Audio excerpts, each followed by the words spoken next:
Para ter acesso ao livro completo basta me chamar no Telegram, por lá você terá duas opções pelo YouTube que custa R$ 5. Ou pelo Telegram que custa R$ 12 mensalmente, lembrando que você só renova se quiser, mas por lá também você terá acesso a esse e muito mais audiolivros todos os dias. Procure no Telegram por @comamorlivros, ou leia o QR Code da tela, ou copie o link da descrição. Espero vocês por lá. Inimigo mortal, Tigeste Tirma, para as meninas negras que sempre se encantaram pela beleza sombria dos vampiros. Desta vez, os imortais se parecem conosco. Para minhas garotas abelha que ousam ocupar novos e maravilhosos espaços, mantenham a cabeça erguida e deixem que vejam vocês. Aviso de conteúdo. Inimigo imortal explora o mundo selvagem dos vampiros e os humanos que tentam sobreviver a ele. Além disso, apresenta alguns temas pesados como abuso parental, consumo de sangue, morte, violência sangrenta, assassinato, conteúdo sexual, linguagem ofensiva, ideação suicida e violência. Leitores, por favor, tenham consciência disso antes de pegar seu convite. As portas da Universidade Uxley estão agora abertas para vocês. A escuridão é uma convidada graciosa. Devora você aos poucos. Traduzido dos textos em amárico que foram destruídos na fogueira do abismo. País de origem: Etiópia. Prólogo. Visíveis apenas pela luz das velas à janela da Universidade Uxley, um campus tão antigo quanto as criaturas que abrigava, uma reitora e seu vampiro jaziam sentados em meio a uma conversa particular. Eles analisavam um pergaminho que expunha a planta detalhada da cidade e, em especial, a gota de sangue que começava a desaparecer perto da catedral. O mapa era um dos tesouros favoritos da reitora, passado em sua família de geração em geração antes de todos os aparatos do tipo serem destruídos. Ela nunca superaria essa perda. Antes de desaparecer sobre o papel amarelado, o sangue deu origem a 3 letras que formaram a palavra morte. Morte. Cilia Dani está morta, disse a reitora, exatamente 1 hora depois de se sentarem ali. Seu vampiro juntou a ponta dos dedos e respondeu em aaraco. Para um idioma morto, ele tinha uma potência de vida fora do normal, como se fosse uma serpente agitada a dançar sobre a língua. Então é verdade. O testamento com a herança está em vigor. A reitora afastou a cadeira e caminhou até a janela. A noite avançava da floresta, os longos dedos envolvendo as torres Arate e suas estátuas enlutadas no topo. Uma luz dourada emanava da boca aberta da escultura do leão, incrustada em uma das paredes de pedra. Cada um dos animais ganhava vida para iluminar os corredores e halls de entrada. Ainda mais 2 da linhagem Adani, disse ela. Você quebraria a promessa que fez a ela? Achei que fosse sua amiga querida. A reitora franziu as sobrancelhas grossas. Seu vampiro gostava de agir com honestidade e crueldade na mesma medida. Mesmo quando mais nova, isso já era o que a reitora mais desgostava nele. Era lógico que não queria quebrar a promessa. O sangue de Cilia tinha se esvaído do mapa durante semanas. Ela havia sido infectada por uma doença rara que nem mesmo a Uxley seria capaz de curar. A reitora insistira para que Cilia trouxesse as 2 sobrinhas de sabe-se lá onde se escondiam para que passassem o legado da família a uma delas antes que fosse tarde demais. A teimosia, no entanto, era a maior sina de todos os Adani. Cilia Dani buscou a liberdade a um custo inacreditável, um tanto egoísta até, ainda que não para si mesma. 14 anos atrás, após a morte da irmã e do cunhado, Cilia desaparecera no meio da noite e levará consigo as sobrinhas gêmeas. A reitora perdoara que tivesse traído sua responsabilidade por um único motivo: luto. O luto tinha a própria maneira de arrancar pela raiz o senso de dever. Foi por isso que a reitora o elegera o principal inimigo a ser dominado. Aquele também era o motivo de estar ali, planejando os próximos passos, e não ao lado da amiga falecida. Não era o momento de fraquejar. Ser dotada desse controle era a razão pela qual conseguia administrar um campus onde a paz se mantinha entre inimigos naturais. E a paz não iria durar se o testamento dos Adani se concretizasse. A reitora decidiu não contar ao seu vampiro que se arrependia da promessa. Na época parecerá justificada. O que importava se ninguém jamais entrasse em contato com as meninas? Ela tinha certeza de que Cilia iria se casar, ter filhos e perpetuar a linhagem da grande casa Adani. Como estivera errada. A morte perseguia a casa Adani sem titubear, e a reitora não tinha escolha a não ser trazer uma nova vida para ela. A mulher examinou a escuridão que se espalhava. Vamos buscar a menina em Green Heights em 1 semana. E a outra? Infelizmente não sei onde ela está. Dizem que fugiu do lar adotivo no dia em que completou 18 anos. Ela olhou para o vampiro a fim de averiguar se ele sabia de algo a respeito. Costumava se incomodar por ele quase não movimentar os músculos da face, por seus olhos cor de carvão o encararem sem nunca piscar. Talvez uma seja suficiente. Seu vampiro permaneceu impassível. A presença delas vai causar certo aborrecimento. A reitora se virou para a janela. Como acontece com tudo que não é familiar. Verdade, ele pensou a respeito. Eu iria gostar de tê-las nas minhas aulas. A mãe era uma das minhas alunas mais inteligentes. A história do pai e da mãe das meninas era uma lenda, mas lendas às vezes carregam tragédias. Quer que eu vá buscá-la? Perguntou ele. Não, eu vou. No reflexo do espelho, uma linha marcava sua pele escura. Você nunca sai da Uxley. Receio que seja necessário. Por quê? A reitora voltou a se sentar com calma, a mesma com que revelou mais uma informação. Porque Kidan Adani foi detida por assassinato há 24 horas. Um brilho surgiu nos olhos pretos de seu vampiro. Ela tirou a vida de quem? Ainda não sei. É estranho, mas Kidan Adani não acredita que a irmã fugiu. Na verdade, está convencida de que um vampiro raptou Juna Adani, de que a trouxeram para cá para a universidade contra sua vontade. Com uma expressão concentrada, ela o examinou mais uma vez. Ele não estava com a testa franzida. Ela ficava encantada ao ver como ele se estabelecera naquela pele antiga, tão bonito e firme quanto no dia em que o conhecera. Na época, ela tinha 19 anos e ele, 5 séculos. A reitora esfregou a mão enrugada. O tempo era algo assustador. Eu saberia se Juna Adani estivesse aqui, disse ele, apenas. Foi o que imaginei também. Sem dúvida, se um crime como esse tivesse acontecido, você teria lidado com a situação do jeito apropriado. Com certeza. Ele não demonstrou qualquer sinal de indignação diante da insinuação. Ela gostava disso nele. Era raro que ele levasse as coisas para o lado pessoal. E nunca mentia. Contudo, eram tempos estranhos, e a lealdade era sempre a primeira baixa em meio à mudança. Como sabe de tudo isso? Perguntou ele. Por certo que seguir e vigiar as meninas é uma quebra da promessa. Satisfeita com o desempenho dele no decorrer do interrogatório, a reitora apontou para uma pilha de cartas ao lado da escultura de um animal, uma pequena impala, uma espécie de antílope grande com 2 chifres deslumbrantes. Kidan Adani escreve bastante para cá, sempre implorando que a Uxley devolva a irmã dela. Já tentei encontrar June, mas a garota desapareceu. Infelizmente para Kidan, Celia transformou a Uxley na origem de todos os seus pesadelos. Ele se moveu com a rapidez de uma sombra surpreendida pela luz, com o cuidado de não tocar a impala de vidro ao pegar as cartas. Aquilo fez os lábios da reitora se curvarem em um pequeno sorriso. A superstição fazia com que a maioria dos dranaicos evitasse a bela impala, assim como convencia os alunos de que esfregar uma estátua de leão aumentava a força. À medida que lia as cartas, o vampiro ia franzindo as sobrancelhas, e uma ruga se formou no meio da testa. Você nunca respondeu? Perguntou ele, curioso. Mantive minha palavra. Ele já estava ao lado dela havia quase 40 anos e ainda não compreendia suas promessas nem seus esforços desmedidos para mantê-las. Viver em meio aos juramentos dela tinha tornado a vida deles bem difícil. O que mudou agora? Perguntou ele. A reitora analisou uma das cartas. As palavras de Kidan foram se transformando em raiva e súplica, o sol e a lua de uma perda terrível. Motsevi Alcal, disse ela em aaraco. A morte nos liberta de nosso eu anterior. Em um momento muito raro, os lábios de seu vampiro se curvaram em um dos cantos. Sempre se divertia quando seus alunos recitavam para ele suas lições. Ainda mais quando tinham vivido tempo suficiente para de fato compreender seus respectivos significados. Kidan Adani deu a si 8 meses para morrer. Era um cronograma bastante generoso para dizer a verdade.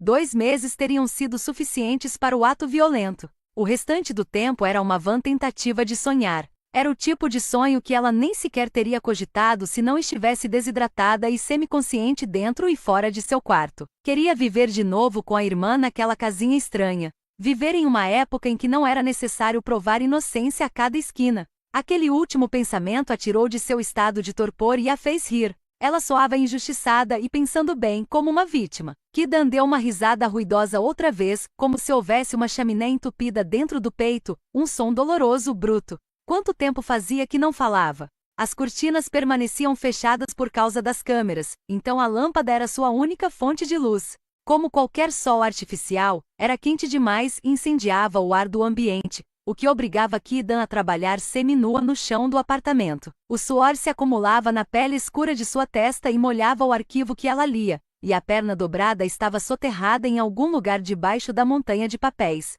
Não podia apagar a luz. Não quando tinha tanto a fazer. Não quando estava tão perto. Na cabeça de Ki-dan, ela estava presa a uma única noite sem fim, e o inferno não devia ser muito diferente disso. Movimento precisava de movimento. Levantou-se rápido demais, cambaleando, e o sangue correu pela perna que estava dobrada, o que a paralisou. Ela sacudiu os membros para afastar a dormência e caminhou até a pequena cozinha. Assassina! A palavra saltava de uma matéria de jornal fixada à geladeira, bem acima da foto de uma garota negra. Ki-dan Adani era uma assassina.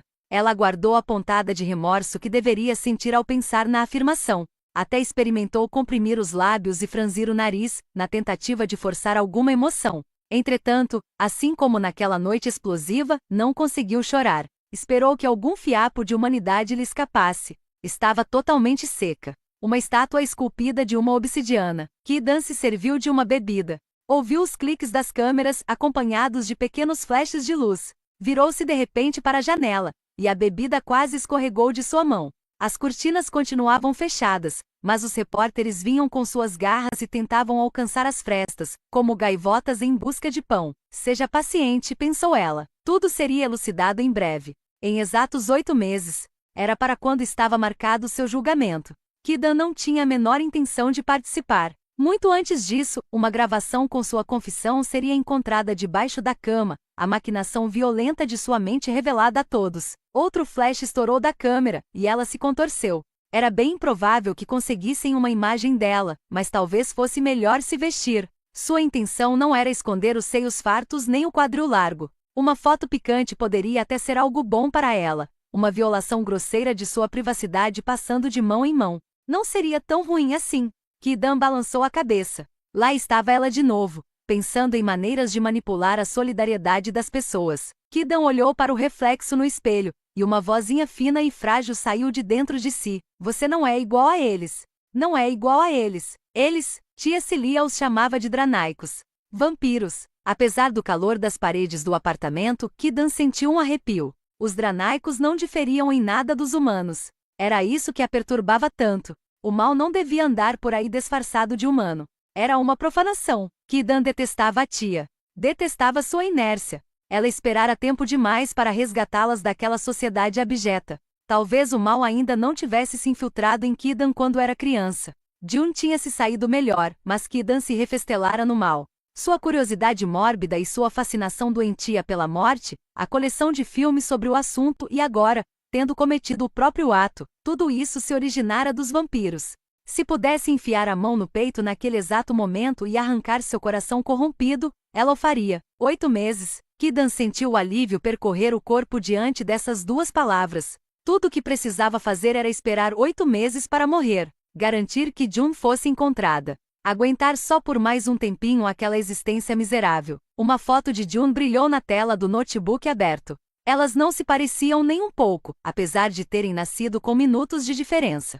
O desaparecimento de Jun não tivera nenhuma cobertura de imprensa, nem mesmo um cochicho na vizinhança. Onde Ki-dan estaria se aqueles repórteres tivessem saído em busca de sua irmã perdida do mesmo jeito que fizeram com ela? Não, garotas negras precisavam cometer atos horríveis para ter direito aos holofotes. Os papéis no chão eram uma pesquisa ensandecida para rastrear um lugar chamado Universidade Huxley. Ki-dan procurara durante 12 meses e 20 dias. Seus olhos se voltaram ao gravador debaixo da cama, e a temperatura do cômodo baixou. Ali estava a última e torturante conversa entre Ki-dan e sua vítima. Melhor, pensou, quase sorrindo. Estava colocando a culpa onde ela merecia estar. A vítima de Ki-dan. A gravação continha a prova e o nome da pessoa, não, do animal responsável por raptar Jun. Era apenas uma questão de encontrar o maldito lugar. E ele? Ki-dan agachou e analisou sua pesquisa.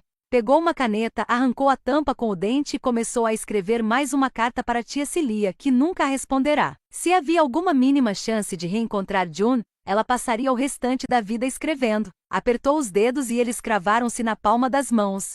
Pequenos rastros de sangue mancharam sua pele. Com o indicador, ela desenhou um quadrado contínuo na palma da mão. Nervosismo. Identificou a emoção. Então ela ainda não era um caso totalmente perdido. O espelho quebrado do outro lado do cômodo refletia um padrão disforme na pele escura de seu pescoço. Um rosto frio e apático a encarava de volta. Se ao menos ela conseguisse chorar antes do julgamento, o mundo talvez a perdoasse. Ela poderia viver um pouco mais. Chore, ordenou ela para a própria imagem. Por quê? Perguntou o reflexo de volta. Você faria tudo de novo. Uma hora depois, quando os repórteres foram embora, Kidan vestiu um casaco de moletom bem grande com capuz, pegou os fones de ouvido e trancou o pequeno apartamento. Tinha se mudado para lá por um motivo bem específico. Do outro lado da rua, na esquina entre a Longwai e a St. Albans, havia um único locker. Uma das chaves pertencia a Kidan e a outra à tia Celia, que morava na Uxley. Sempre que colocava uma carta ali, Kidan se escondia e aguardava. Às vezes esperava por dias, e dormia num café das redondezas ou mesmo na rua, mas alguém sempre aparecia para buscar as cartas. Todas as vezes a pessoa com casaco de capuz escapava de Kidan, fosse escalando o portão do parque com uma força assustadora, fosse desaparecendo em meio ao tráfego. Toda semana ela entrava na brincadeira de gato e rato. Tia Celia estava lendo suas cartas, mas, por algum motivo bizarro, continuava a ignorá-la. Depois de colocar a nova carta no locker vazio, Kidan aguardou no ponto de ônibus. Era um lugar novo, e ela esperava que, ao se misturar aos passageiros, conseguisse ter mais tempo para identificar o mensageiro. Enquanto aguardava, a voz doce de Jun ecoou pelos fones de ouvido. O mundo de Kidan voltou a se equilibrar. Oi? Sussurrou a irmã. Não sei muito bem como começar, então vou só fazer uma introdução genérica. Jun gravara 15 vídeos antes de desaparecer. Aquele era o primeiro, de quando tinha 14 anos. Kidan ouvia as gravações todos os dias, com exceção da última. Esta ela só aguentará ouvir uma vez, então a deletara para que não a machucasse. Com as mãos nos bolsos, desenhava com os dedos o formato de um triângulo e curtia a sensação boa do som de arranhado que o movimento provocava. O triângulo se transformou num quadrado quando Jun falou de Kidan no vídeo. Kidan não tirava os olhos do locker, mas pelo canto do olho enxergou uma sombra imóvel, uma mulher debaixo de um galho de árvore retorcido.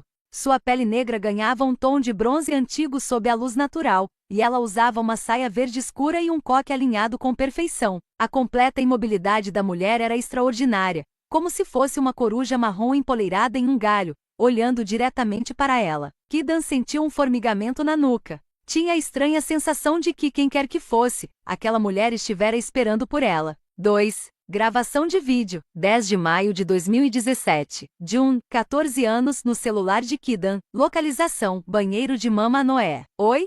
Sussurrou Jun, piscando diante da câmera. Suas tranças curtas caíam ao redor do queixo repleto de cicatrizes e espinhas. Não sei muito bem como começar, então vou só fazer uma introdução genérica. Meu nome é Jun. Estou na escola Green Heights. Acho que estou gravando esse vídeo por causa do que aconteceu hoje. Me meti em confusão por dormir na aula de novo. Uma pausa. Tenho parassonia. Eu sei, palavra difícil. Significa que não apenas sou sonâmbula como também dou chutes e gritos durante o sono. Minha irmã cuida de mim, mas sei que ela fica cansada. Eu estou cansada de mim. Uma breve risada. Tento ficar acordada o máximo de tempo possível, mas é pior ainda quando tento controlar. Igual a hoje. Sei o que está pensando. Vá buscar ajuda. Acredite, estou tentando. O movimento na câmera fez ficar à mostra os muitos shampoos, uns 4 tipos diferentes, a cortina de banho estampada de borboletas, remédios para ansiedade e depressão. Não temos como pagar consultas com um psicólogo, sério mesmo,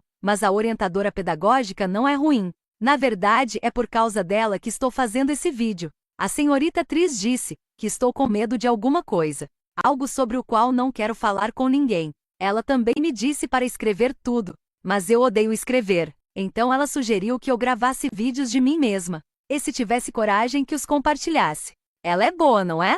Um pequeno sorriso que não chegou aos olhos. Então, do que eu tenho medo? Jun respirou fundo, hesitante, e olhou nervosa para a porta. Tenho medo de vampiros. A tela ficou escura quando o celular foi colocado sobre a pia, a câmera virada de frente para ela. Havia barulho de água corrente e eco de respingos, e assim 1 minuto se passou. O rosto de Jun, de pele negra, voltou ao foco, dessa vez um pouco molhado, enquanto ela se sentava na borda da banheira. Vampiros. Seu tom de voz se tornou mais forte. A boa notícia, se é que existe uma, é que eles não são mais perigosos para todas as pessoas. Então, se alguém estiver assistindo a isso e acreditar em mim, pode dormir tranquilo sabendo que seu sangue tem gosto de veneno para eles. Mas eles ainda precisam se alimentar, precisam de sangue para sobreviver. O celular balançou um pouco. Por causa de algo chamado primeira restrição, os vampiros são obrigados a se alimentar apenas de famílias específicas. Há gerações, cerca de 80 linhagens estão presas nesse ciclo. Adivinha quem faz parte de uma dessas famílias? Pois é, Jun desviou o olhar da câmera, os olhos vidrados em algo fora do enquadramento. Quando o assunto é família disfuncional, a proporção ficou um pouco acima do normal para minha irmã e eu. Mas nós escapamos. Nossa tia nos tirou dessa vida depois que nosso pai e nossa mãe morreram e nos trouxe para cá, para a casa de Mama Noé. Estamos seguras aqui, mas eu os vejo todas as noites, nos meus sonhos, e às vezes até nos corredores da escola. É como se eu soubesse que um dia eles virão atrás de nós. Ela inspirou e depois soltou o ar. Mexeu na pulseira de prata fininha em seu pulso. Toda noite, Kida me lembra das 3 restrições impostas aos vampiros. Ajuda um pouco. Me faz lembrar que não podem chegar até mim com tanta facilidade. A segunda restrição limita um pouco sua força, e a terceira restrição exige um grande sacrifício para que transformem um humano em um deles. Kidan sempre diz que o poderoso último Sage não soube usar esse dom incrível, que ele devia ter matado todos os vampiros em vez de impor limitações a eles. Acho que ela tem razão. Nossa vida teria sido muito diferente se ele tivesse feito isso. Ela solta a pulseira de borboleta, os olhos apertados. Então por que estou gravando esse vídeo? Acho que quero que a senhorita Tris saiba. Talvez até meus amigos. Talvez todo mundo. Não quero viver assim para sempre. Não quero passar cada minuto de cada dia pensando em quando eles virão atrás da gente. Quero me sentir segura e... Uma batida alta na porta a fez derrubar o celular. Jun, sou eu. Jun cambaleou um pouco, a maçaneta da porta girou. Kidan fez uma careta ao ver o celular molhado. Vamos rápido. Na mesma hora, Jun digitou a senha para deixar os vídeos privados. A senha dela sempre foi um conjunto de 5 números cuja soma resultava em 35. Era a idade que a mãe biológica delas tinha quando morreu, assim como o número de vampiros dranaicos designados para sua família. 35 vampiros que consumiriam o sangue de Jun e Kidan se elas não tivessem escapado. 3. Kidan colocou a mão na faca escondida dentro do casaco. Tinha elevações que pressionavam a palma da mão de maneira desconfortável, e a lâmina se curvava mais perto da ponta. O toque provocou um arrepio na coluna. Parecia que todos os barulhos da noite haviam silenciado enquanto Kidan se aproximava da mulher.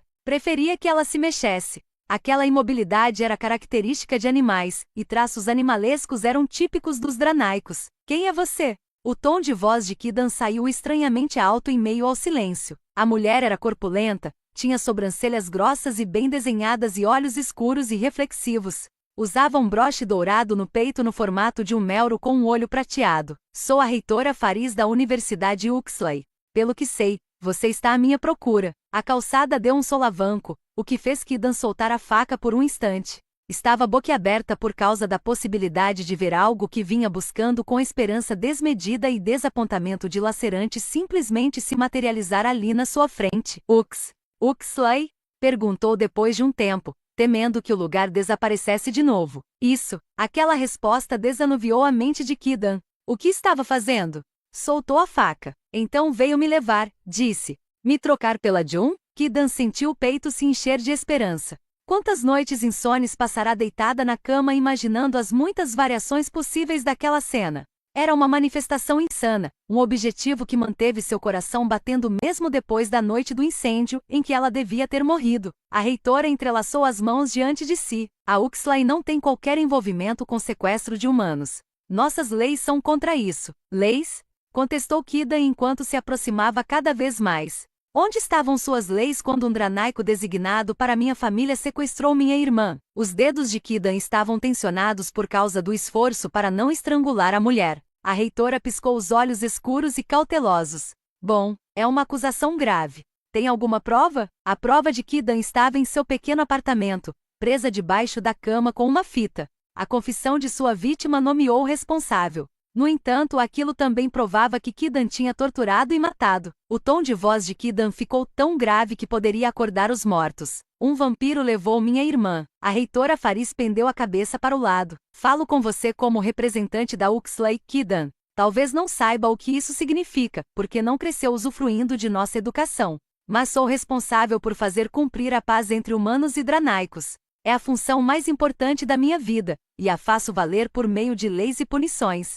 Você acredita que foi prejudicada, no entanto não há prova. Peço a você que seja razoável apesar de seu luto. Não posso acusar um dos meus dranaicos sem qualquer evidência. A reitora Faris falava como uma política majestosa, como se o campus fosse palco de toda lei e ordem. Aquilo entrava em conflito com todas as histórias que Kidan concebera para aquele lugar maldito. Kidan se preparava para argumentar, quando de repente pensou em algo. Foi você, não foi? Você pagou minha fiança. Depois que fora presa, um milagre havia acontecido a Kidan. A fiança inviável fora paga integralmente por uma mulher tão poderosa que solicitara anonimato concedido pela justiça. Você merece uma chance de provar sua inocência, disse a reitora direto ao ponto. Assim como todos os outros. Você é inocente, não é? Kidan deu um passo para trás.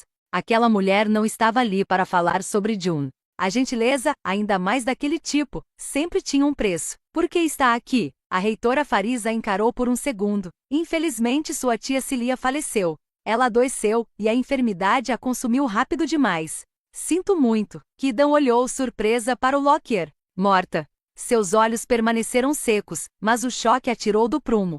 Mais um membro de sua família se fora.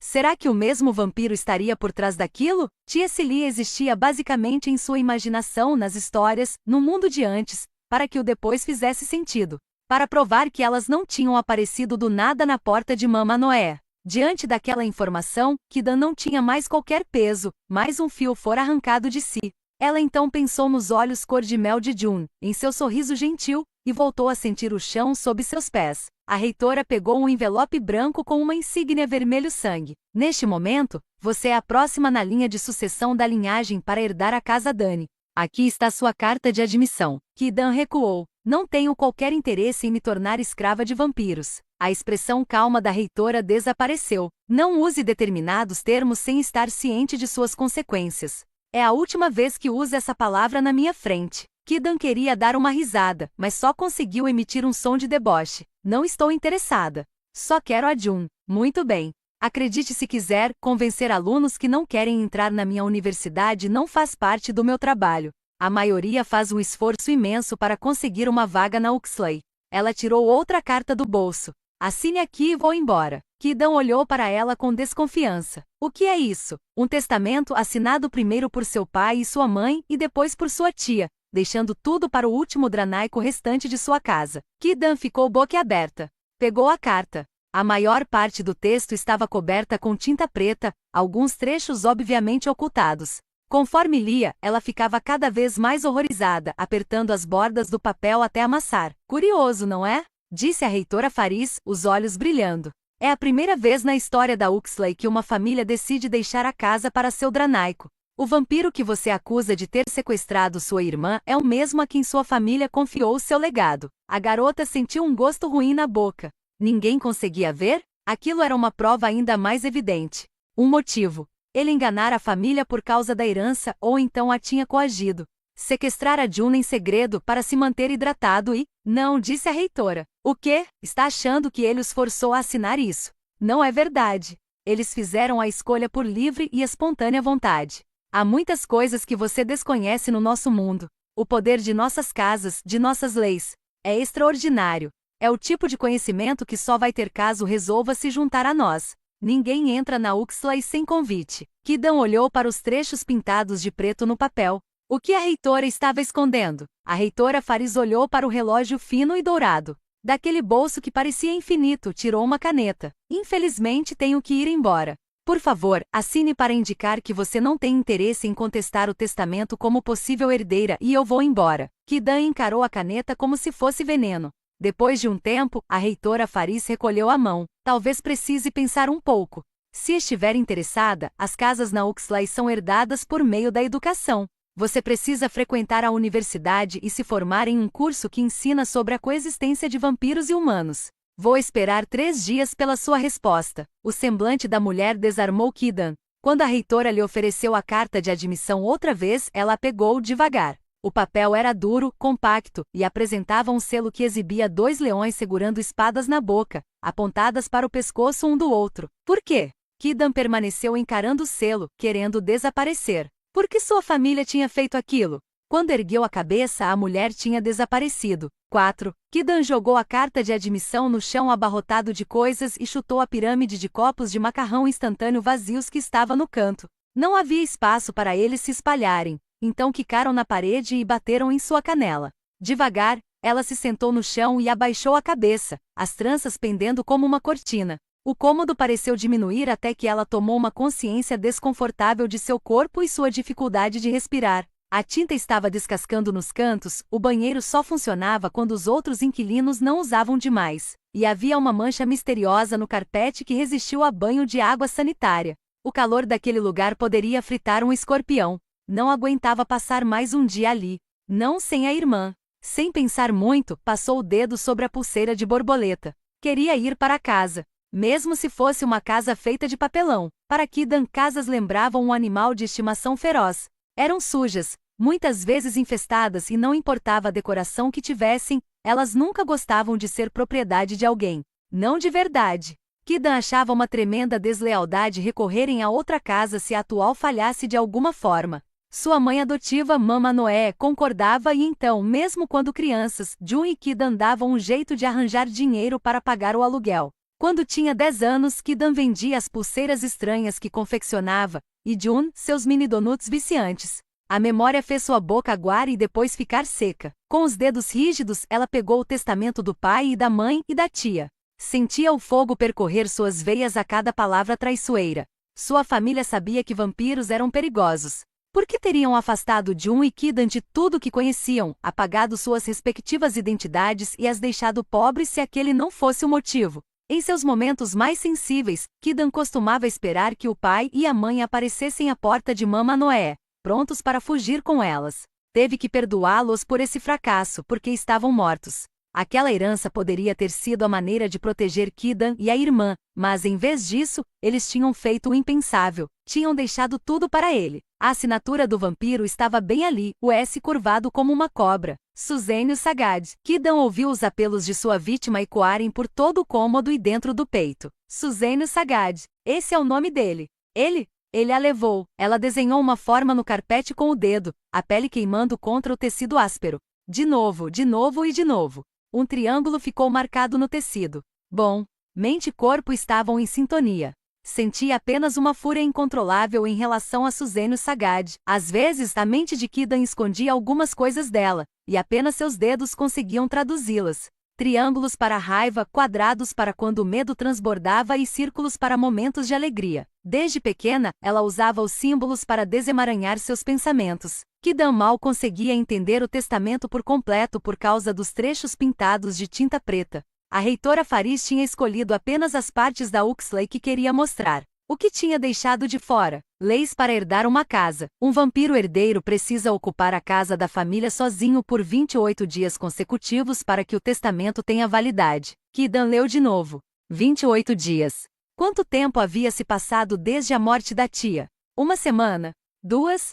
Ela sentiu o estômago revirar ao imaginar a cena revoltante de Suzênio Sagad sentado à mesa de jantar, tendo Jun como refeição, contando os dias até que pudesse ocupar a casa por completo. Contestação do testamento. Se um descendente humano da casa da família quiser se tornar o herdeiro, deve frequentar a Universidade Uxley e estudar a respeito da coexistência entre humanos e vampiros. Se o descendente humano ainda não tiver se formado, mas quiser reivindicar a casa, pode morar na casa da família durante os estudos do Dranacto. A reitora tinha destacado a última frase. Era uma brecha, permanecer na casa para interromper a ocupação solitária do vampiro. Kidan teria que morar com ele. Sentiu ânsia de vômito. Ela se levantou, abriu uma mísera fresta da cortina e olhou para o repórter e seu operador de câmera, distraídos enquanto fumavam um cigarro. Por força do hábito, virou-se para olhar o locker. Alguém estava lá, abrindo o locker, pegando sua carta. Kidan entrou em estado de alerta na hora. Ei!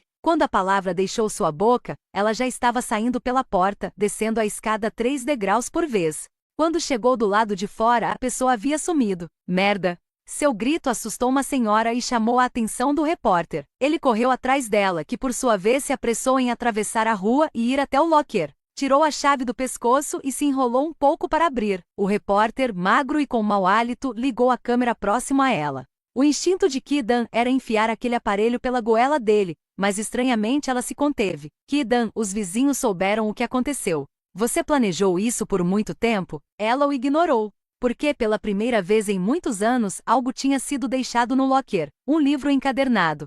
Seus dedos tremiam quando ela colocou o livro pesado debaixo do braço, fechou o locker e atravessou de volta depressa, o repórter em sua cola. Quando ela estava prestes a bater a porta, ele gritou: "Como é a sensação de matar um membro da própria comunidade?" Kidan ergueu a cabeça e encarou a câmera diretamente.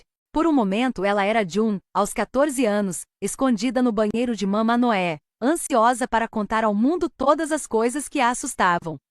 Ela pensou. Foi como tinha se sentido. E todo mal precisa morrer. A reitora jurou que não entraria em contato com você, mas ela vai quebrar essa promessa se algo acontecer comigo. Eu a conheço muito bem. Pedi a alguém de minha confiança na Uxley que deixasse isso para você. Esse alguém me devia um último favor. E se você estiver indo para a Cova dos Leões, precisa estar preparada. Eu queria muito que você fugisse, mas pela persistência de suas cartas vejo que se tornou uma mulher teimosa. Rezo para que isso de algum modo a proteja. Então ouça com atenção, Kidan, e se mantenha alerta. Tudo começou muito antes da minha época, mas algo sempre assombrou a nossa família. Foi o que levou seu avô e sua avó, seu pai e sua mãe e agora sua irmã. Uxley se voltou contra a casa Dani. Neste livro, reuni tudo o que consegui sobre as outras casas, além de algumas informações específicas que você deve aprender. June está em algum lugar no meio disso tudo. Se está lendo esta carta, significa que não consegui encontrá-la. Espero que isso possa guiá-la. Use meus olhos e conhecimento como se fossem seus e descubra a verdade. Caso decida fugir, engula a poção falsa que está dentro do livro. Não vai fazer mal algum a você. Os efeitos do veneno serão percebidos pelo seu vampiro, pois vão alterar seu cheiro. Uxley vai achar que está morrendo. Uma herdeira moribunda é livre e sem muito valor. Use isso para se libertar. Confie apenas em si mesma. Sua tia querida, Cilia. 5. Kidan se vestiu devagar e ajeitou a gola rolê no pescoço. Gostava de cobrir o máximo de pele possível, ainda mais na área da garganta. Sempre usava um lenço ou uma gravata, uma camada extra de proteção. Ela jogou as longas tranças por cima dos ombros. As raízes tinham escapado do penteado, e as mechas se emaranhavam umas às outras. A falta de sol fez o tom reluzente de sua pele negra dar lugar a um amarelado frio. A boca estava curvada em uma carranca. Kidan pegou o creme de pentear e se aprumou, o que a deixou com a aparência mais limpa. Tinha lido as primeiras páginas do livro de tia Cilia antes de arremessá-lo na parede. Não havia respostas ali, apenas mais perguntas. Tia Cilia havia confinado Kidan e June em um lugar que não fora muito seguro, e então falhara em encontrar June. Todas as mulheres que juraram proteger Kidan a abandonaram. Por instinto, ela tocou a pulseira de borboleta. Se olhasse bem de perto, ainda dava para ver as manchas de sangue nas reentrâncias das asas. O sangue da dona da pulseira era um detalhe cor de rubi macabro no metal prateado. Borboletas. A voz da dona da pulseira ecoou em seus ouvidos.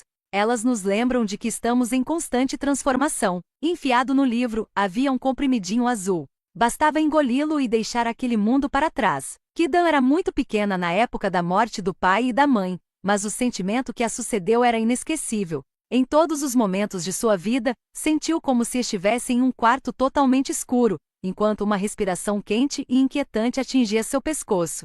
Aquela coisa, o que quer que fosse, não parava de respirar, e o coração de Kidan entrava em um frenesi doloroso. A coisa nunca atacava, apenas esperava. Observava. Mama Noé conseguirá enxotar a fera com seus dedos carinhosos, dividindo os cabelos volumosos de Kidan, preparando o frango picante para o jantar, usando seus vestidos dominicais para a igreja. Segurança. Ela havia sentido o gostinho da segurança. Uma palavra menos familiar para ela do que musgo crescendo sobre a pele. Um ano antes, na noite do aniversário de 18 anos das irmãs, tudo fora por água abaixo. Ela fechou os olhos na tentativa de conter a memória, mas não adiantava. Aquela cena ficou gravada na alma de Kidan, em seu âmago. June desmaiada no jardim, iluminada pela luz suave da lua, os lábios vermelhos de sangue. Kidan lutava para abrir a porta trancada da sala, batendo furiosamente enquanto a sombra de um homem saía carregando sua irmã e sumia na noite. Kidan contará aquilo à polícia diversas vezes, deixando de fora a parte dos vampiros. Contará a droga do mundo inteiro. Contudo, o quarto de June fora esvaziado por completo. Todos os rastros dela desapareceram. Chegaram à conclusão de que ela havia fugido de casa. E já tinha idade legal para fazer isso. Kidan torturara e matara com o objetivo de descobrir o nome daquele vampiro nas sombras. E durante todo aquele tempo ele estivera esperando na casa da família? Tinha se alimentado de June naquela noite até ela morrer? Ou a estava mantendo presa? Kidan sentiu a visão embaçar e, antes mesmo de se dar conta, pegou o telefone e ligou para o número que estava na carta de admissão. A reitora Fariz atendeu de imediato. Quem fala é a Kidan, disse depressa, antes que pudesse mudar de ideia. Vou para Uxley. Que excelente notícia! Com uma condição, postulou devagar, tentando respirar. Preciso dos seus melhores advogados no meu julgamento. É daqui a 8 meses. Uma longa pausa. Kidan precisava de tempo para procurar Jun. E por que eu aceitaria essa proposta? Kidan recostou-se na cama, o tom de voz firme. Porque assim como eu, você não quer que Suzenius Sagad herde a casa Dani. Um momento de silêncio. O coração de Kidan acelerou. Muito bem. Vou mandar alguém de minha confiança para acompanhar você até aqui. A reitora hesitou. Mas desde já dou um aviso, Kidan a Dani. Os legados não são simplesmente herdados na Uxley. É preciso lutar por eles. Está pronta para isso? Arrepios percorreram a coluna de Kidan. Estou. Depois de desligar, Kidan permaneceu sentada no silêncio torturante, desenhando formas. Uxley. Ela iria para o covil deles.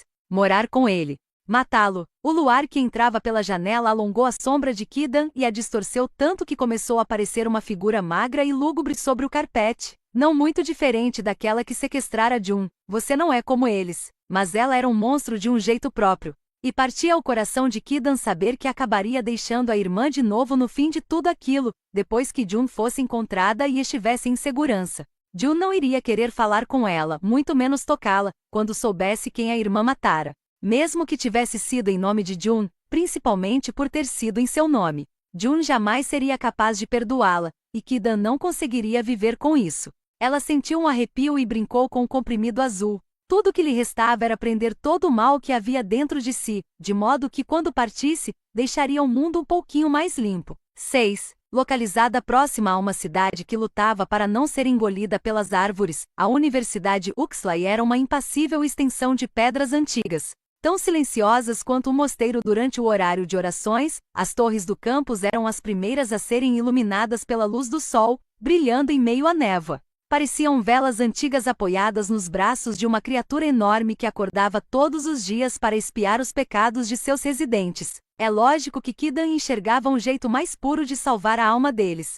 O sol tinha que arder, queimar com fúria suficiente para que as chamas lambessem aquelas torres e incendiassem a pedra antiga com fogo sagrado. Aquela seria a verdadeira absolvição. Ela não tinha pensado muito a respeito do lugar onde morreria, mas ali, naquele chão de paralelepípedos, causando o máximo de caos possível antes de descer ao inferno propriamente dito? Era até meio poético. Seu sorriso se refletiu na janela molhada de chuva e curvada de leve. Olha só para mim, apreciadora de poesia, pensou. De repente, no fim das contas, me torne uma boa aluna. A pessoa que a levou até lá no meio da noite parou o carro na cidadezinha próxima, o que deu a Kidan tempo para esticar as pernas e tomar café da manhã. Não estava com fome, no entanto. A cidade de Zafheven era pequena, mas tinha certo movimento. Seus moradores humanos pareciam emanar histórias e segredos, presos sob as garras dos dranaicos e pedindo ajuda.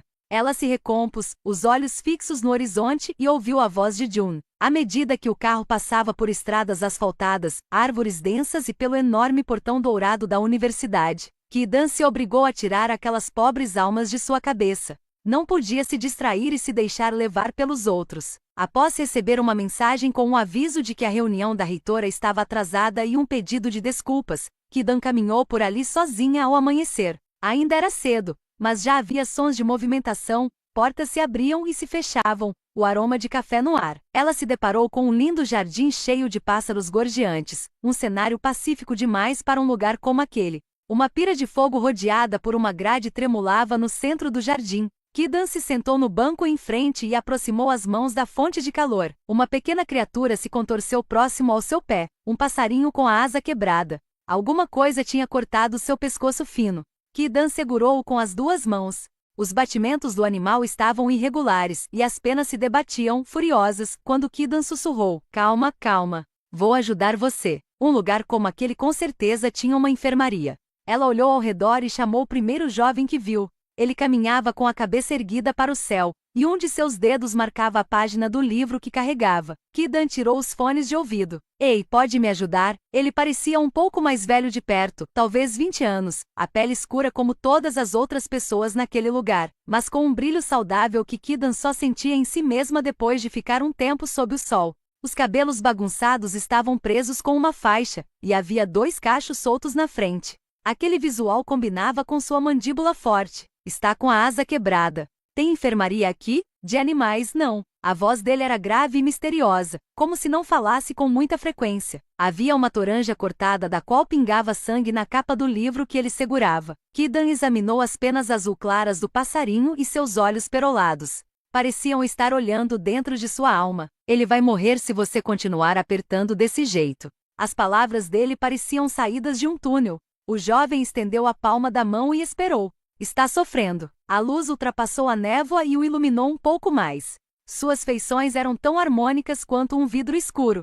Kidan foi possuída por um desejo estranho de tocar a extremidade das sobrancelhas dele e seguir o rastro do sol da manhã. Um círculo de luz brilhante e dourado iluminou os cabelos dele, coroando-o como se fosse um rei perdido. O restante do rosto de pele marrom permanecia às sombras. Ele tinha a beleza de um eclipse, algo que merecia ser estudado e admirado ainda que queimasse os olhos. Kidan não queria piscar, ou melhor, não conseguia.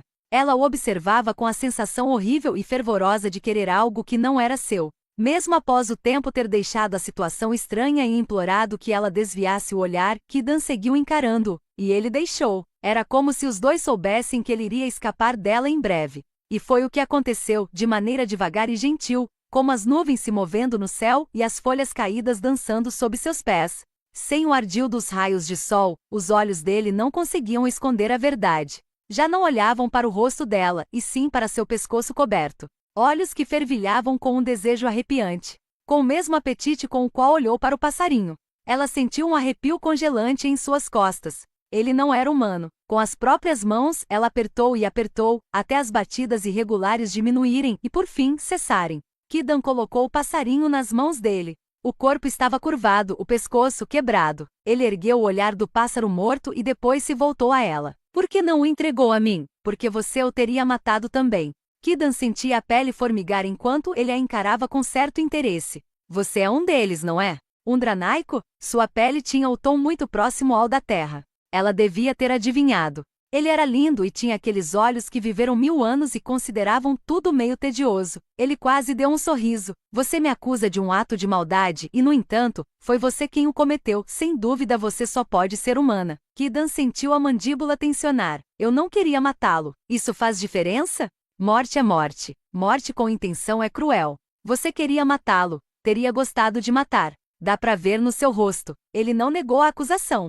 Kidan se levantou e espanou 2 penas de suas roupas. O Dranaiko a observou, ainda segurando o passarinho. Ele esperou até que estivessem se olhando nos olhos e então jogou o passarinho na pira. Ela se ajoelhou e tentou pegá-lo, contorcendo-se quando a grade de metal queimou seus dedos.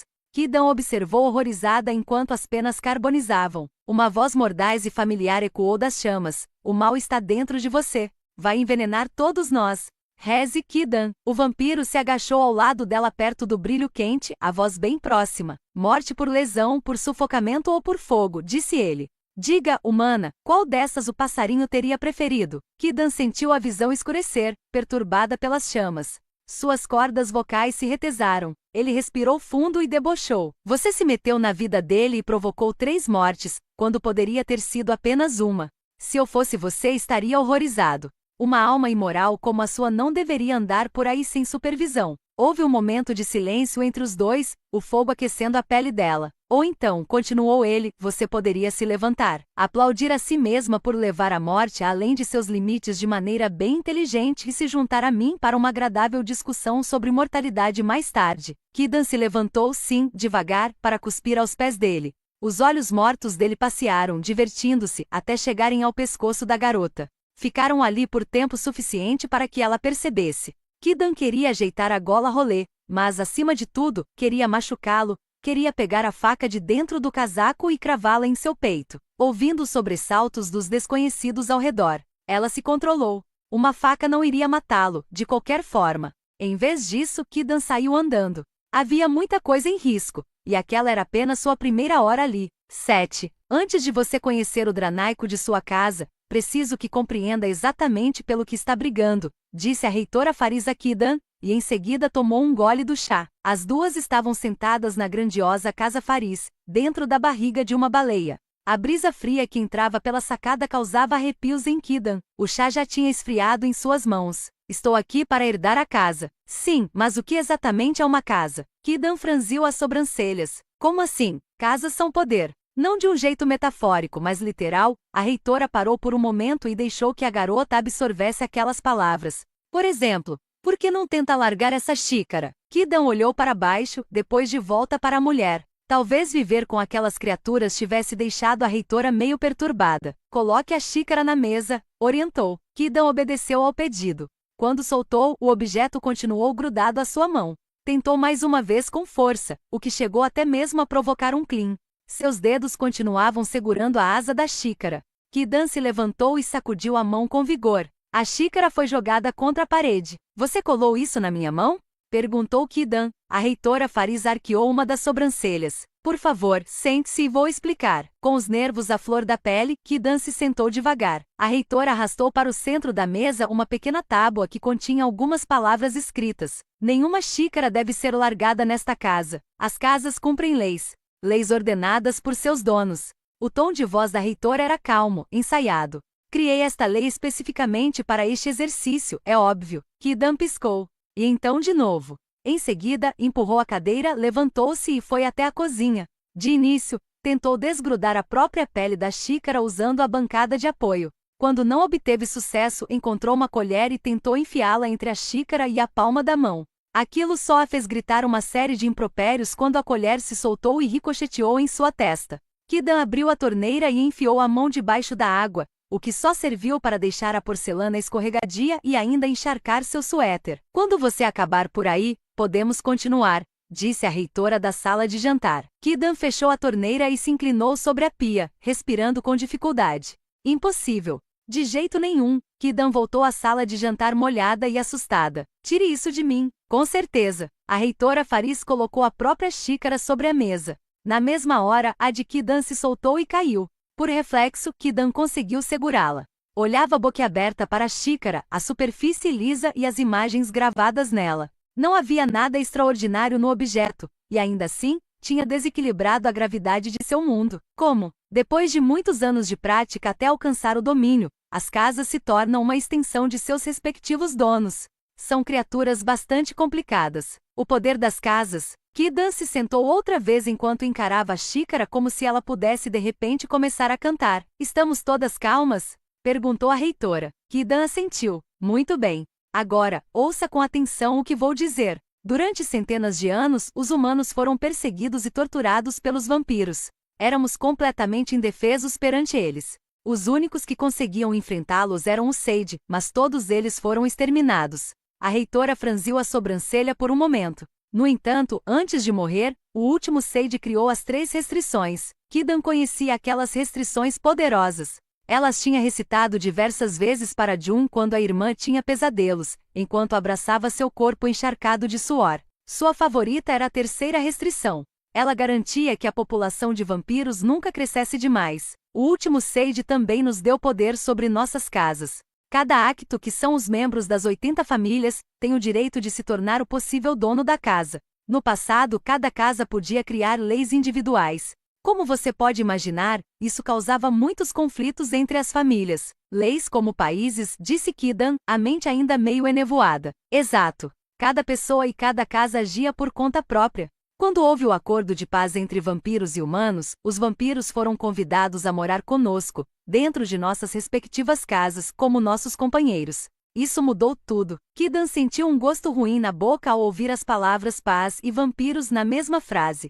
Eram intrinsecamente opostas, e uma não poderia existir enquanto a outra vivesse. A reitora Faris continuou. A Uxloi é singular porque decidimos viver em comunidade. 12 herdeiros e herdeiras se juntaram para respeitarem uma lei universal a todas as casas. Uma lei que nos protege do mundo exterior. A névoa se dissipou e deixou Kidan apenas com sangue nos olhos. Tanto poder desperdiçado em proteção contra o mundo exterior? Qual era a serventia daquilo se o verdadeiro problema era interno? Venha comigo. A reitora Faris se levantou e saiu pela sacada. Kidam foi atrás dela, pisando firme diante do vento forte. A Uxley inteira se estendia diante delas. Um conjunto de casas, estavam mais para mansões, na verdade, em volta do campus como um cinturão. Se você reparar, cada casa compartilha a fronteira com a casa seguinte ao redor de todo o campus.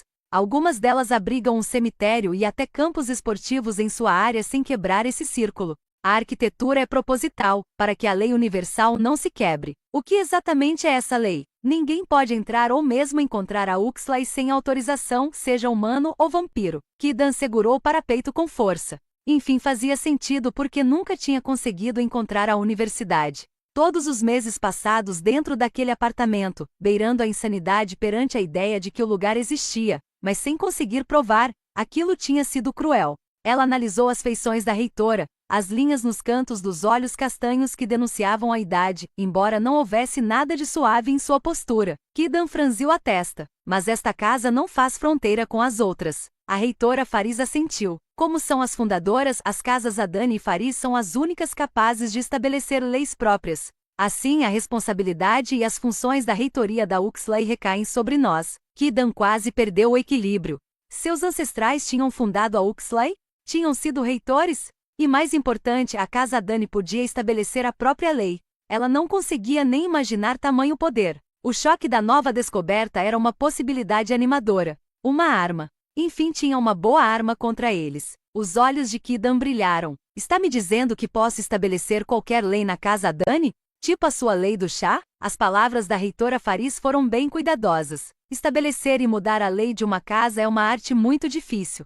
Arte que você aprenderá no ano que vem, se ainda estiver conosco. Mas ainda assim, vai demorar alguns anos para estar pronta. Anos? Kidam fitou o lado de dentro da xícara.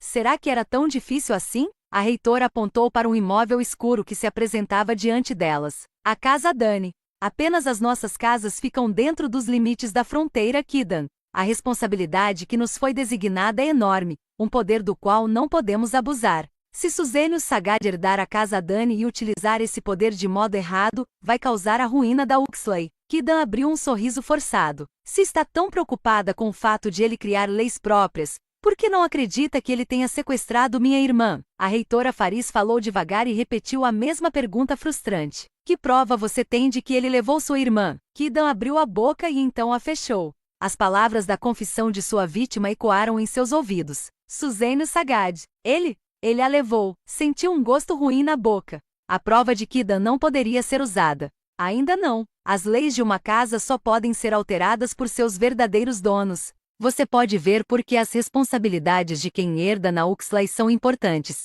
Todos vocês são essenciais para preservar a comunidade da Uxley e manter nosso povo seguro. Kidam estava começando a entender. E a lei só funciona dentro da casa, não do lado de fora.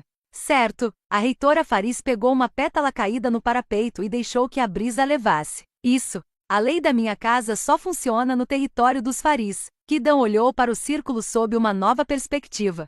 Cada uma daquelas casas compartilhava fronteiras para que a lei de uma se estendesse até a outra, criando assim um enorme escudo de proteção. O que acontece se uma das casas na fronteira decidir quebrar a lei universal? Kidam imaginava aquele sistema como uma represa. Bastava um único e significativo vazamento para que tudo desmoronasse e fosse exposto ao mundo exterior. A reitora olhou para ela com curiosidade. A Uxley foi construída com base na ideia de que seria uma comunidade segura e escondida. Qualquer um que tenha problema com isso será retirado de nossa sociedade. E nós vamos nos adaptar para compensar essa perda. Ela falava como se fosse um general diante da tropa. Kidam franziu a testa. Mas e se os vampiros se insurgirem contra vocês aqui dentro? Se os escravizarem e bem, capturarem e forçarem vocês a fornecer sangue a eles? A reitora Faris não pareceu ofendida com aquele questionamento. Foi justamente esse estilo de vida baseado na morte e no caos que o último Sage encerrou ao propor essa nova forma de coexistência. Acha que vampiros são idiotas violentos? Eles desejam a paz tanto quanto nós. Escolheram coexistir ao nosso lado, e tem sido assim por muitas gerações. Quem não desejar viver sob esse sistema pode ir embora da Uxley, e alguns já foram. Eles desejam a paz tanto quanto nós. Kidan queria rir, mas a reitora Faris parecia de fato acreditar naquelas palavras. A reitora voltou para dentro e serviu uma xícara de chá de canela. Se Suzênio Sagado ocupar aquela casa sozinho por 28 dias consecutivos, ele se torna o único dono. Se for morar com ele, o testamento é suspenso, e você terá tempo para se formar e reivindicar sua casa. Por favor, beba. Kidan pegou a xícara quentinha e sentiu um frêmito lhe subir pelo braço.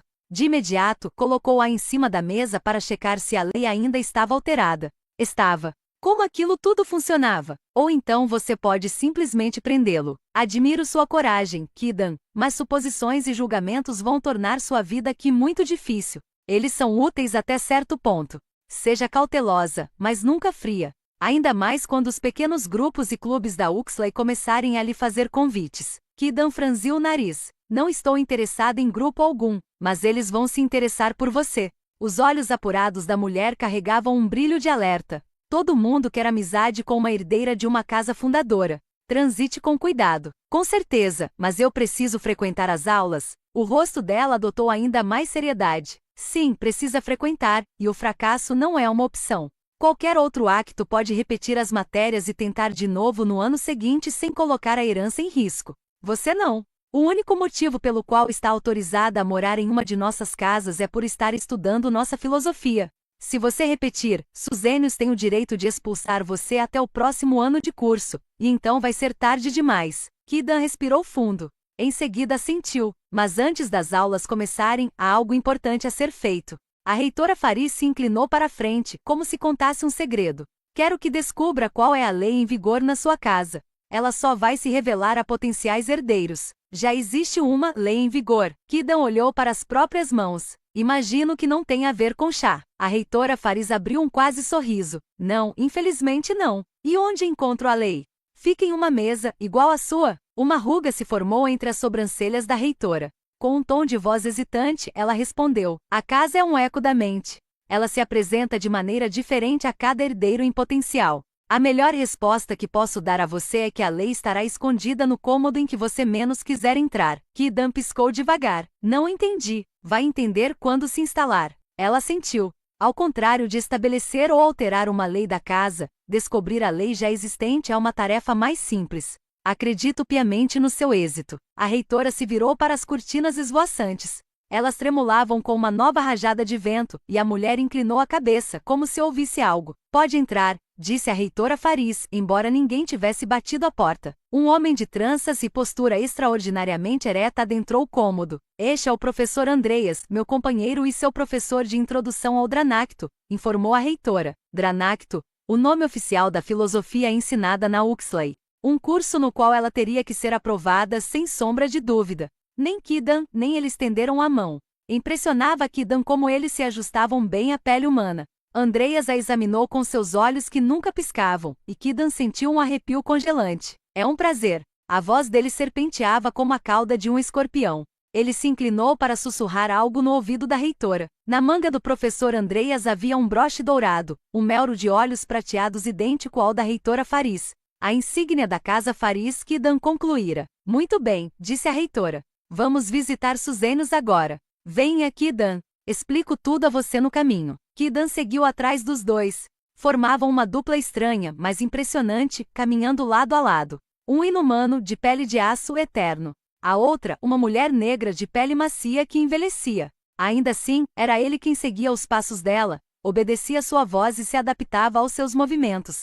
Uma sombra para um sol. 8. A reitora Faris e Kidan chegaram a uma casa que tinha o mesmo ar de riqueza e o mesmo tipo de madeira maciça de uma mansão mal assombrada. Se outras casas lembravam animais selvagens domésticos, no entanto, Kidan achava que aquela estava com os dentes quebrados e infectada com uma doença bem particular. Ela olhou pelas janelas na tentativa de enxergar o Dranaico que vivia ali, de maneira muito conveniente, à medida que toda sua família morria. Se Kidan não tivesse feito um acordo com a reitora, colocaria fogo naquela casa também. Achei que seria maior. Kidan franziu a testa, comparando a casa à mansão Faris. Seu pai e sua mãe tinham um gosto mais modesto. A expressão no rosto da reitora Faris foi suavizando à medida que examinava a casa. Fazia anos que eu não entrava aqui. Por quê? Passei a acomodar minha casa quando tinha 20 anos, e desde então não pude mais entrar em casas de outros donos. A casa Dani não pertence a ninguém neste momento. É uma circunstância muito rara, e estou feliz de poder visitá-la. Ki-dan não conseguia nem sequer começar a entender todos aqueles costumes. Ela olhou para a chaminé preta e as calhas sujas. Não me lembro desta casa, disse enquanto tentava vasculhar a memória. Não tinha mesmo como você lembrar. A Uxley não permite que crianças morem aqui. Todas estudam no internato onde a presença de vampiros não é autorizada. Quando terminam, elas vêm até aqui para dar continuidade aos estudos. Mas se a Uxley é tão segura, por que precisa me acompanhar até lá dentro? Porque até semana passada Suzênio Sagar estava certo de que herdaria esta casa. Não sei muito bem o que vamos encontrar lá dentro. Começaram a ouvir música ao chegarem perto da aldrava em formato de leão. Era um ritmo repleto de percussão e instrumentos de sopro, e os vocais cantavam em uma língua estrangeira. A porta de carvalho era mais pesada do que Ki-dan imaginara, e rangia conforme se abria, deixando evidente que as dobradiças careciam de lubrificação. O cheiro de carpete velho e poeira assentou em sua língua. Parecia ao mesmo tempo habitada e abandonada desde a saída de seus ocupantes. Ki-dan gostou.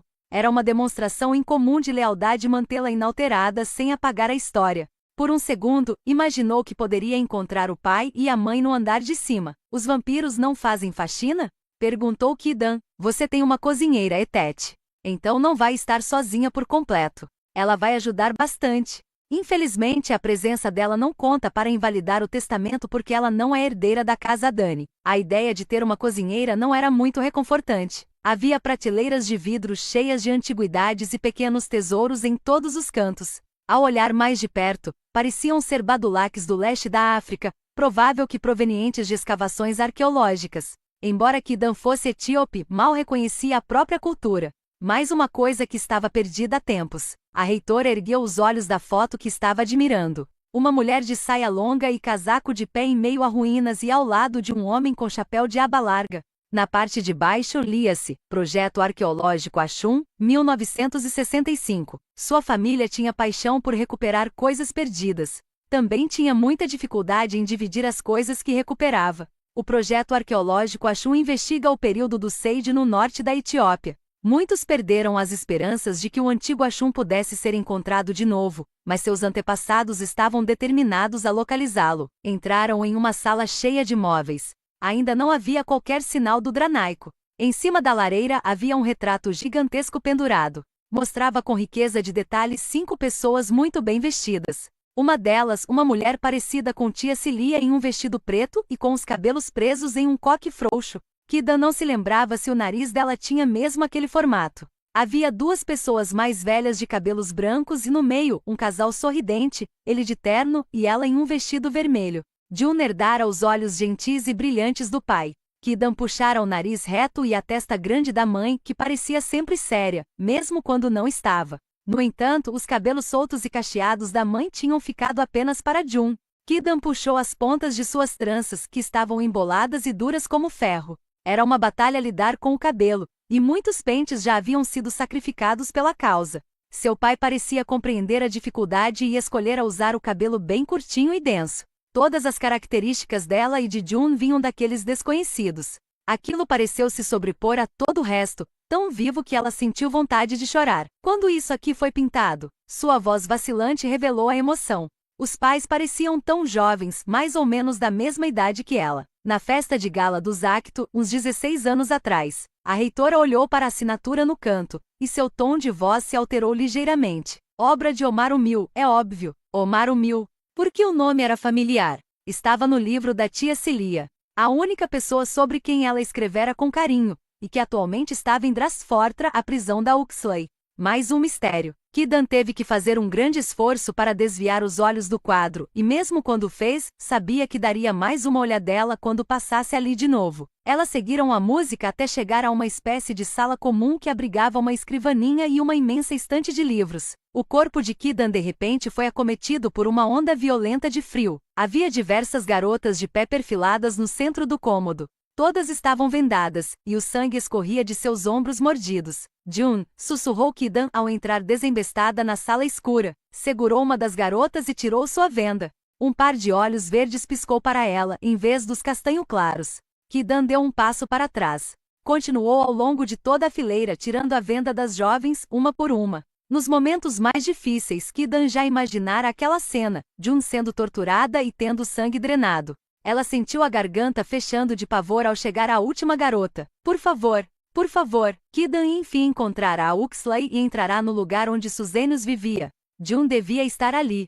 Ela tinha que estar. Seus dedos tremiam muito, e ela não conseguiu puxar a última venda. A própria garota retirou e revelou os olhos pretos arregalados. Não eram castanhos cor de mel. Quem é você?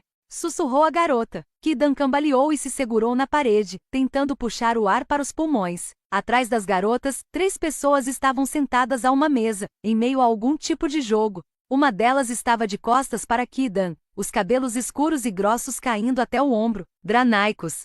Se Kidan cuspisse fogo, já estariam todos incinerados. A reitora Faris parou ao lado dela, a compaixão nos olhos dando lugar a algo mais severo ao avistar os vampiros. 2 deles se levantaram de uma vez só, um garoto e uma garota. Havia uma faixa dourada em volta da testa do garoto, o corpo musculoso sob uma camisa apertada. Ele deu um sorrisinho nervoso. Reitora Faris.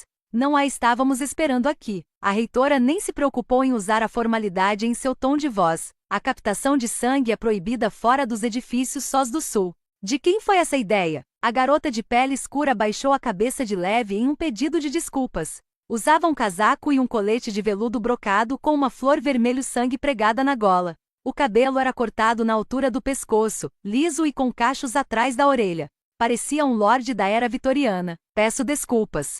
Seu tom de voz era mais formal. A reitora Faris franziu a testa. Esperava mais de você, Nico. Apresente-se ao Andreas e diga que está banida da captação pelos próximos 3 meses. E Nico assentiu de novo, aceitando a punição sem questionar. A reitora olhou para as meninas. E Nico e Taj, levem suas convidadas com vocês e me esperem no meu escritório. Taj, o jovem com a faixa dourada, abordou as garotas. Venham comigo, moças. Deem as mãos, sim, por aqui. Ele piscou para Kidan ao sair. Ela sentiu as narinas dilatarem de nojo. Quando eles saíram, a reitora Faris se sentou na cadeira posicionada de frente para o vampiro, que recolhia as cartas com calma. Kidan ficou encostada na parede. E Nico já contou a você sobre a mudança em sua situação? Ah, lógico, receber pelos meus melhores amigos a notícia de que vou ser cortado do testamento não é algo que eu esqueceria. A voz do vampiro parecia familiar, grave e debochada. Kidan deu alguns passos para frente devagar, o coração acelerado. Imaginei que seria melhor assim. Ela tem um talento para argumentar com você, comentou a reitora. Acho que tem. E essa captação de sangue? Foi ideia da Iniko mesmo? Ela quer encontrar alguém compatível para mim. Não posso impedir seu desejo. A reitora Faris olhou para as mangas da camisa dele. Não está usando seu broche. Está pensando em mudar de casa? Ele se mexeu, pegou no bolso um broche prateado com 2 montanhas lado a lado e prendeu-o na manga. Sempre a Dani. Ele pronunciou o sobrenome de Kidan com a afetação correta e uma familiaridade excessiva. Sua atenção enfim se voltou a Kidan, o que a deixou paralisada. Os olhos embotados pelo tempo. A pele muito próxima ao tom da terra. Olá, passarinha. Kidan sentiu a visão turvar e começou a respirar com dificuldade. Ele pendeu a cabeça para o lado. Já matou mais criaturas inocentes desde a última vez que te vi? A reitora Faris apontou de um para o outro. Vocês já se conheceram? Ele esboçou um breve sorriso. Eu a ajudei quando ela estava desesperadamente precisando, mas acho que ela enxerga de outro modo. Era para você esperar até que eu os apresentasse, disse a reitora Faris, a reprovação carregada no tom de voz. O sorriso realçou a pele marrom escura dele. Há bem poucos rostos novos por aqui. Tive que satisfazer minha curiosidade. A reitora levou a mão à têmpora. Kidan Adani, este é o vampiro da sua casa, Suzenus Sagad. O sorriso era forçado quando ele voltou a encará-la, o desgosto transparecendo por um momento. Kidan se sentiu como o passarinho que eles mataram, já morta e agora arremessada na fogueira. 9. Eles se sentaram no cômodo tomado por barulhinhos, e o cheiro de bebida e de lenha em brasa deixou Kidan sufocada. Suzenus Sagad estava inteiramente à vontade. Sossegado, do jeito que homens arrogantes sempre ocupavam os espaços. Não, homem não. Um raio de sol que entrava pela janela a lembrou da imortalidade dele. Suzenus enganara a decadência e a podridão e tinha conseguido que uma das estrelas mais poderosas lhe banhasse com sua luz dourada. Quando mudou de posição, o sol fez seu trabalho sobre as sombras também. Deixou sua textura mais macia como mel, e brilhou sobre sua bochecha como se fosse o horizonte, fazendo seu papel de disfarçar o monstro de humano. Aizosh, Atri, disse ele em um tom de voz oscilante. O quê? É amárico. Seus olhos adotaram maior seriedade. Quer herdar a casa Dani e não sabe nem a própria língua? Ele olhou para a reitora Faris com a testa franzida, e os dois conversaram como se Kidan não estivesse lá, o que só a deixou mais angustiada. A voz de Suzenos em amárico era dura, rápida e direta. Parecia uma língua que mostrava os dentes. Aquele idioma era mais uma coisa que Jun e ela tinham abandonado depois da morte dos pais biológicos. Foi como elas sobreviveram. Obrigaram-se a se esquecer do amárico, enfiando o inglês goela abaixo até que se tornasse tudo o que conheciam. Mama Noé se certificou disso. Kidan passou a mão nos dedos, lembrando-se dos beliscões que levava quando respondia qualquer coisa em seu idioma nativo. Ninguém jamais poderia descobrir que elas eram as crianças a Dani. A certa altura, a reitora Faris se levantou. Você tem direito de falar diretamente com ela, mas lembre-se das leis. Ela ainda não é sua companheira, mas qualquer aluna matriculada merece receber o mesmo tipo de cortesia.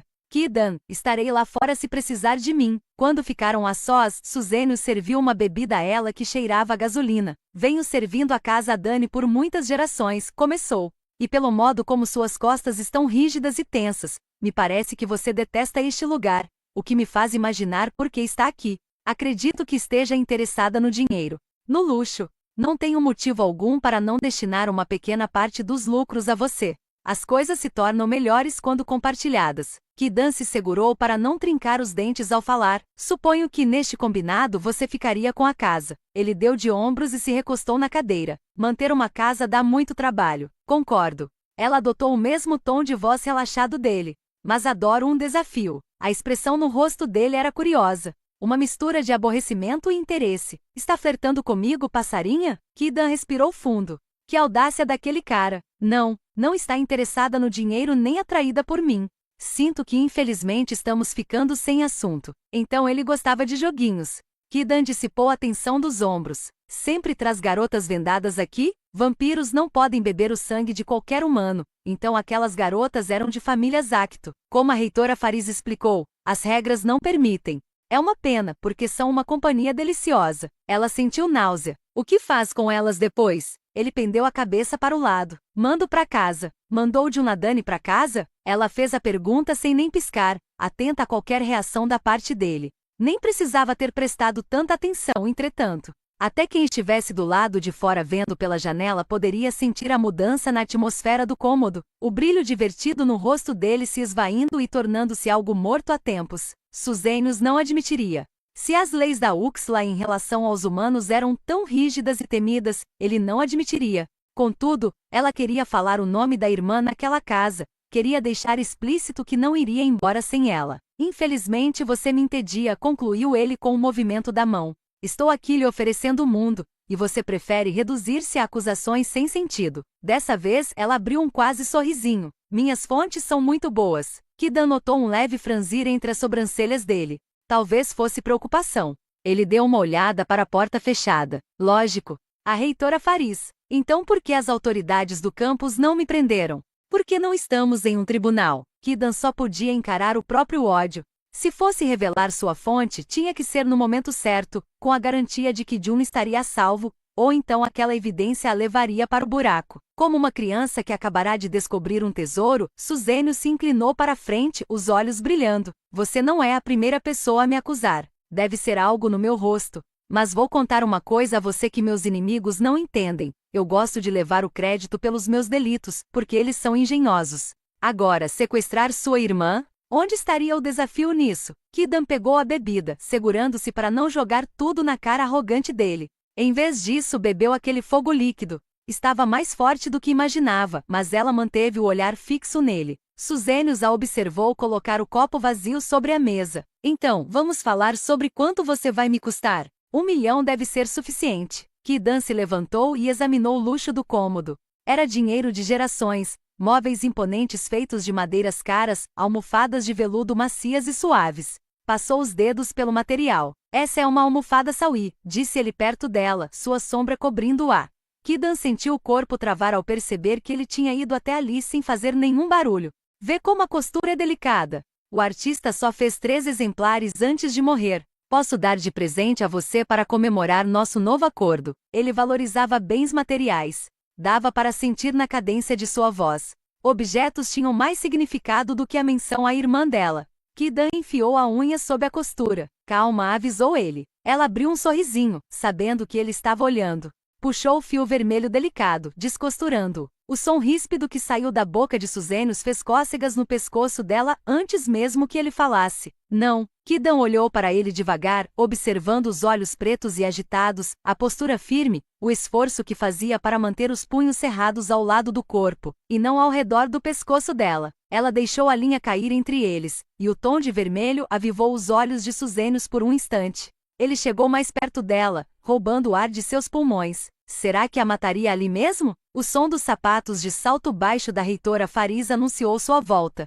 Suzenos se afastou depressa. Kidan conseguiu soltar o ar. Bem, Kidan, onde vai dormir esta noite? Kidan abriu seu primeiro sorriso para Suzenos, largo e confiante. Ele era esperto o suficiente para ficar desconfiado, então franziu as sobrancelhas. Acho que vou ficar com o quarto maior. Suzenos Sagad é o último Dranaico remanescente em nossa casa.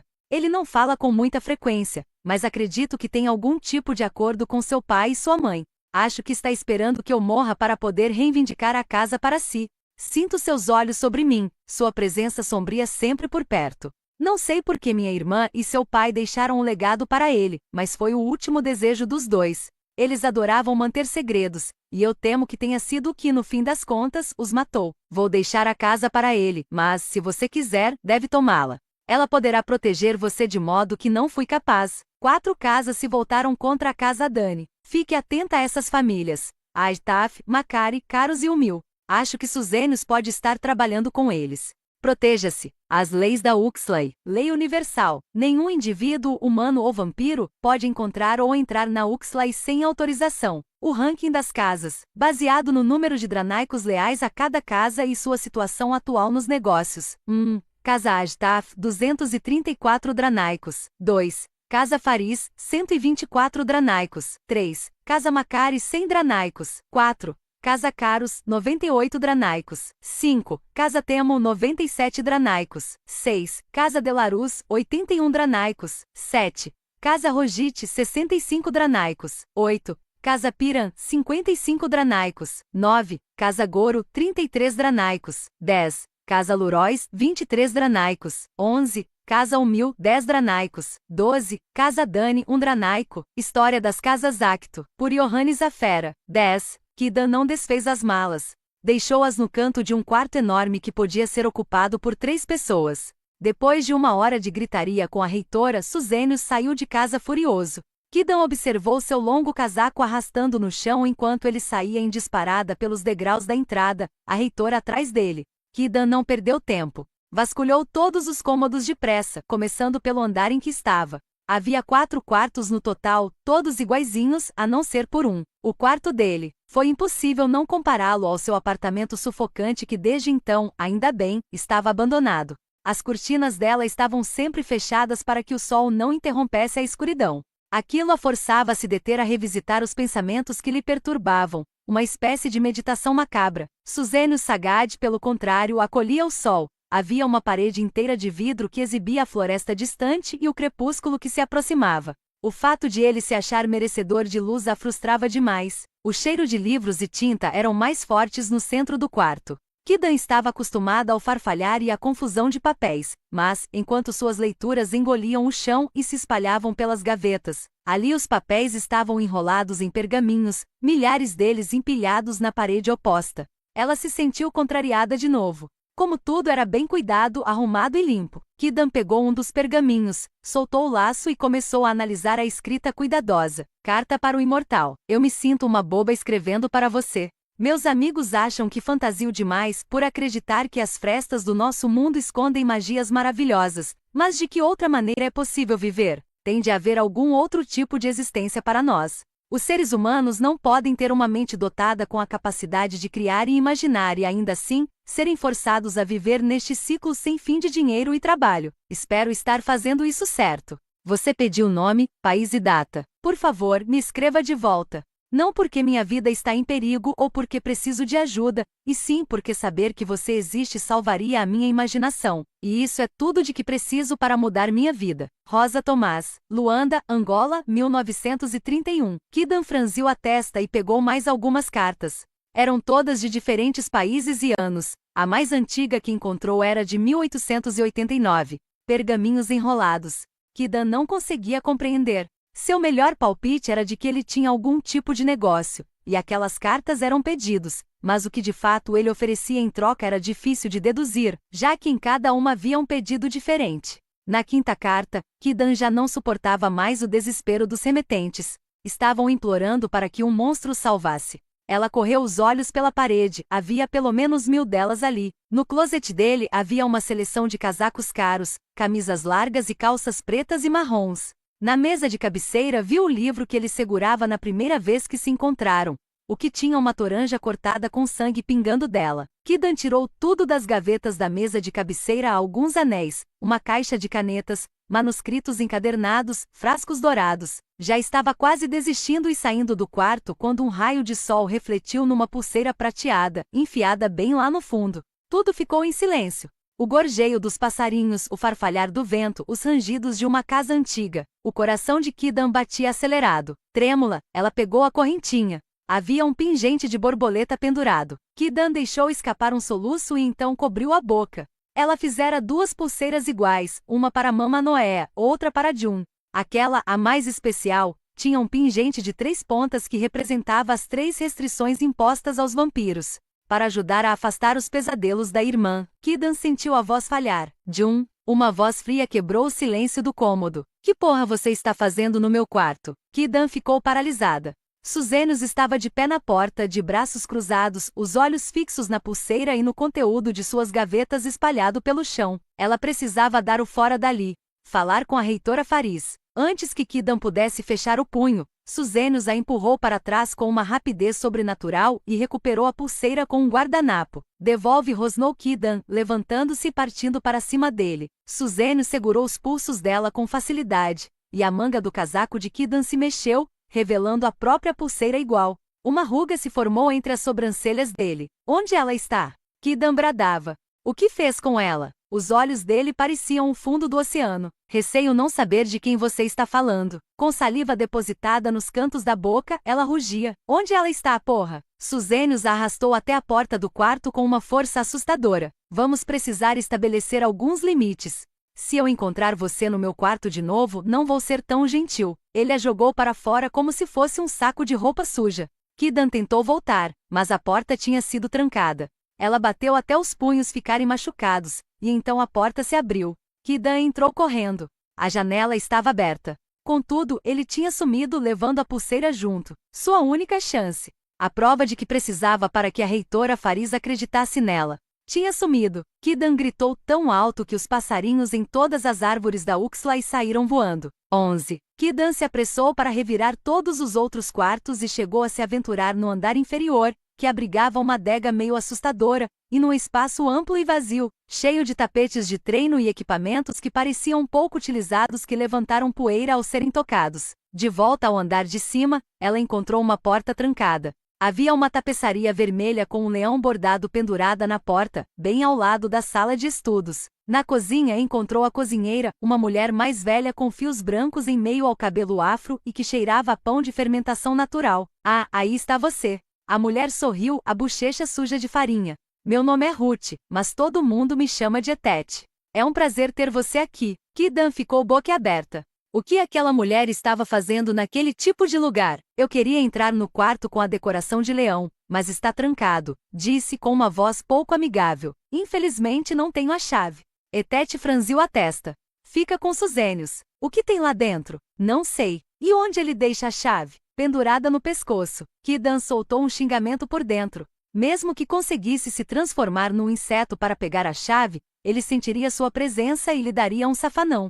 Ela voltou até aquelas maçanetas de metal onduladas e podia jurar ter ouvido Jun batendo na madeira e pedindo ajuda, apavorada. Aquilo durou exatos 2 minutos. Correu até o jardim infestado de ervas daninhas e voltou carregando o machado até a porta vermelha com o leão. Respirou fundo, prendeu as tranças e segurou o cabo. Acto Kidan. Etete se aproximou correndo. O que está fazendo? Não tenho a chave. Espere, você não pode. Kidan ergueu o machado, e a gravidade a ajudou a dar um golpe rápido e forte, até sentir a resistência vibrar por seus ombros. Ela não acertou a maçaneta, e o machado ficou cravado na madeira castanho avermelhada. Kidan olhou para trás. Etete a encarava com certo choque, a mão no peito. Você deveria ir embora, disse Kidan ao soltar o machado da porta. Se ela encontrasse qualquer coisa relacionada a Jun, aquele machado acabaria encontrando outra função. Para ter acesso ao livro completo basta me chamar no Telegram, por lá você terá duas opções pelo YouTube que custa R$5. Ou pelo Telegram que custa R$12 mensalmente, lembrando que você só renova se quiser, mas por lá também você terá acesso a esse e muito mais audiolivros todos os dias. Procure no Telegram por @comamorlivros, ou leia o QR Code da tela, ou copie o link da descrição. Espero vocês por lá.